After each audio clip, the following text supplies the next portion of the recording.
ইতিহাস নাকি কথা কয়। ইতিহাসের সাক্ষী হয়ে ঠাই দাঁড়িয়ে আছে চাঁদপুরের লোহাঘর মঠ।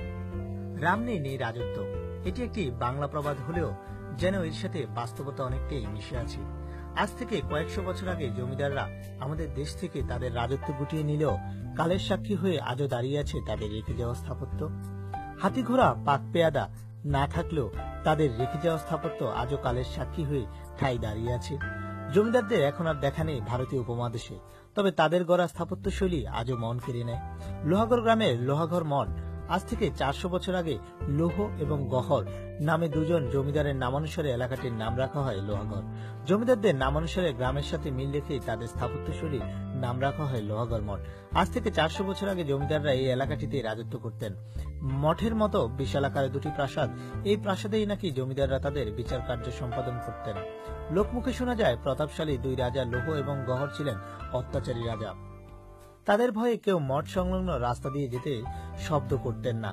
আপনি কত বছর যাবত এখানে বসবাস করছেন? 65।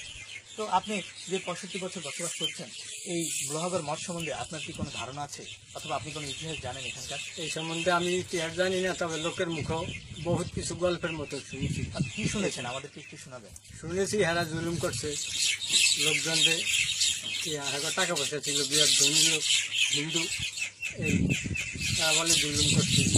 মেয়ে লোকের ফ্যাট বলে, গর্ভবতী মহিলার ফ্যাট করতো। এই ধরনের কাহিনী তারা এইসব আরো বহুত ইয়া। এগুলো কি আপনার পিতা মাতা কিংবা না না না এই অন্য এই যারা লোকমুখে থেকে লোকমুখে থেকে গল্প কাহিনীর মতো, এই গল্প কাহিনী তো জানে না। এটা আজ থেকে কত বছর আগের কাহিনী? অন্তত 400 বছর। 400 বছর আগের কাহিনী। 400 বছর আগের কাহিনী। এই বৃদ্ধ চাচা সে তার প্রকৃত ইতিহাস কিন্তু জানেন না, তবে লোকমুখে যা শুনেছেন তাই আমাদেরকে অনর্গল বলেছেন।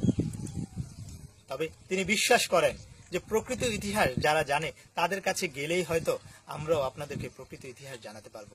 অনেক জনপ্রিয় মানুষ আছে, অনেক ধরনের লোক আসে এখানে। তো তারা কোথা থেকে আসে আপনার কি? আসে বিভিন্ন জায়গা থেকে, ঢাকার থেকে আসে, চাঁদপুর থেকে আসে, নোয়াখালী থেকে আসে, রায়পুর থেকে আসে। তো এখন এই যে এরা যে আসে, সে কোন দিক দিয়ে আপনারা প্রবেশ করে?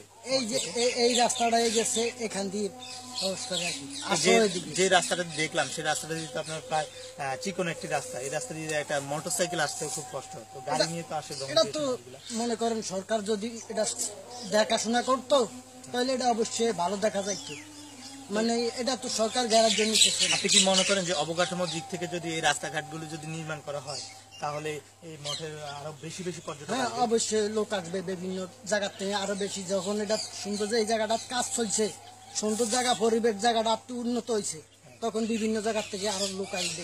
পর্যটক আসতে আপনাদের এলাকারও তো উন্নতি, এটা স্বাভাবিক উন্নত।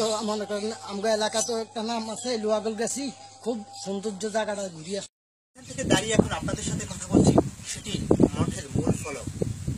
এখানে বিচার কার্য পরিচালনা করতেন লোহাঘর মঠের জমিদাররা।